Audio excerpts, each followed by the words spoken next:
જય માતાજી મિત્રો, આજે છે બ્લોગનો બીજો દિવસ. કન્ટિન્યુ આપણે ઈદ કસ્ટમર છે જે મેડિકલ લાઇનના આપણે રાજકોટ વિઝિટ કરવા આવ્યા હતા, એને હોટલે પિકઅપ કરવા જવાના છે. આજે થોડોક જ એનો વિઝિટ છે. અને સૌથી પહેલાં આપણે શંકર ભગવાનના દર્શન કરીને હોટલ પહોંચ્યા. ગાડી કરી સાફ. કસ્ટમરની કલાક સુધી રાહ જોયા બાદ કસ્ટમર આવી ગયા. ત્યાં સવારમાં નુકસાન થયું. કેસીઓની ઘડિયાળ જે હતી એનો બેલ્ટ તૂટી ગયો. શું કરી ત્યાં રિક્ષા ચાલક અને એક્ટિવા વચ્ચે અકસ્માતના મારામારીના દ્રશ્યો જોઈને અમે ઇસ્કોન મંદિરે કસ્ટમરે દર્શન કરીને ત્યાંથી એરપોર્ટ જવાના રવાના થઈ ગયા. એરપોર્ટ કસ્ટમરને ફ્લાઇટ સમયસર પહોંચાડીને કસ્ટમરનો સામાન લીધો, પેમેન્ટ હિસાબ કર્યો. ત્યારથી હીરાસરથી રાજકોટ કાંઈ મને મળ્યું નહીં, એટલે હું ખાલી ઘરે જતો રહ્યો.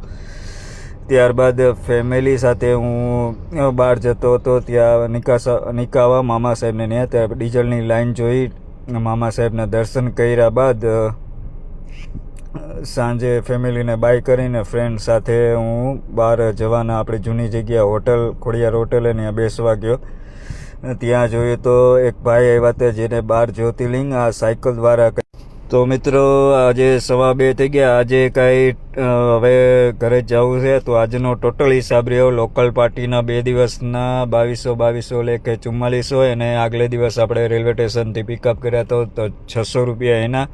બીજી પ્લસમાં એક ગાડી આપણે ભાડે કપાતમાં દીધી હતી, એનું રાજકોટથી સાસણ હતું 3500માં આપણે 3000માં દીધી હતી. અને એક અર્ટિગા આપણે ગોંડલ રાજકોટ આપી હતી, તેનું 3000 હતું. એમાં આપણે કાંઈ કમિશન નહોતું રાખ્યું. તો આજનો બ્લોગ અહીંયા જ પૂરો કર્યો. જય માતાજી.